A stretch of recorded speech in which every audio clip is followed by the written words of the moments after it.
Hello guys, today's video is about RoboCop Rogue City. So, what's so great about RoboCop Rogue City? What is made with endless love are all the small and large details from the movies.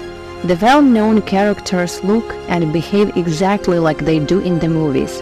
The first time you drive the car, you have a sequence with the tires spinning, exactly like in the movie. There are a lot of more moments like this, which is just great and something I miss in many other games. I'm amazed by how great this game is compared to the most AAA games I've played this year. As a matter of fact, it's one of the best games I've played this year given how bad things have been for PC players. When I booted up the game and saw what it had, phenomenal graphics, and ran smoothly, I was already pleasantly surprised. The game looks better than most AAA games and runs better than the most 2023 games, even though I had some crashes. The lighting, texture quality, the atmosphere and the visual effects are all extremely qualified. RoboCop Rogue City has great mechanics, animations, physics and ragdolls that make it very satisfying and well done. AE is also not bad. As RoboCop, you are particularly a tank on legs. You are heavy and take minimal damage from handguns. You decide how you enforce the law in Detroit. Your decision will influence the eventual outcome of the story. You do this with actions as well as through dialogues. You have a simple skill tree and modifications to your Auto 9 pistol. The controls feel good and you also have the feeling of being a juggernaut. I wouldn't say it's an open world game, it's very reminiscent of games from the early 2000s like Stalker.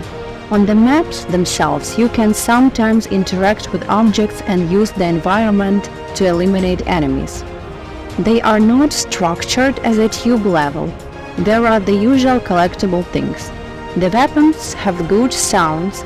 They are typically 80s models. Most of the time, you use your Auto 9 pistol like in the movies. The gore factor is appropriate. The dialogue is understandable and drives the story forward. In the small side quests, you have the typical pattern of going from A to B, asking or looking for this or that. The game is great with fast-paced, high-level action missions and nice side quests to balance out the game's tempo. I did everything I could ever find and do in the game and I had a blast for 15 hours. However, I noticed doing all the side activities killed the rhythm of the main game and I got bored about halfway through the prison quest. After that level, the game sent us heavily armored enemies that look far longer to kill, which I believe ruined the level design and game feel. That's because the game kinda destroyed the I am RoboCop, I'm overpowered and I will bring justice here right this instant feeling. Yes, I still killed the enemies easily, but it took longer, which killed the tempo for me. It was still fun, don't get me wrong. The storytelling is neither bad nor great. I mostly enjoyed it, but the role-playing stuff was not sufficient. They are mostly illusionary choices that don't have much of effort on the scenario. Still better than Telltale games though. Lastly, as I said before, the gameplay is so much fun, but I wish the game could reinvent the gameplay loop a little bit. That's a little problem for me, but just because the mechanics work extremely well and the fact that it lasts around 10 hours, I was able to overlook this issue. To conclude, RoboCop Rogue City is an impressive entry by Taeyon and Nacon that has potential. I honestly think most of the AAA developers should take notes on how to make a good video game from this game.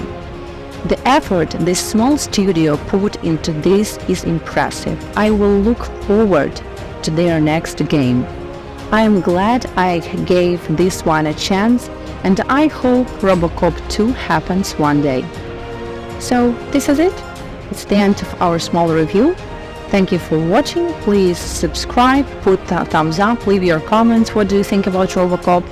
Let's discuss, and I'll see you next video. Bye.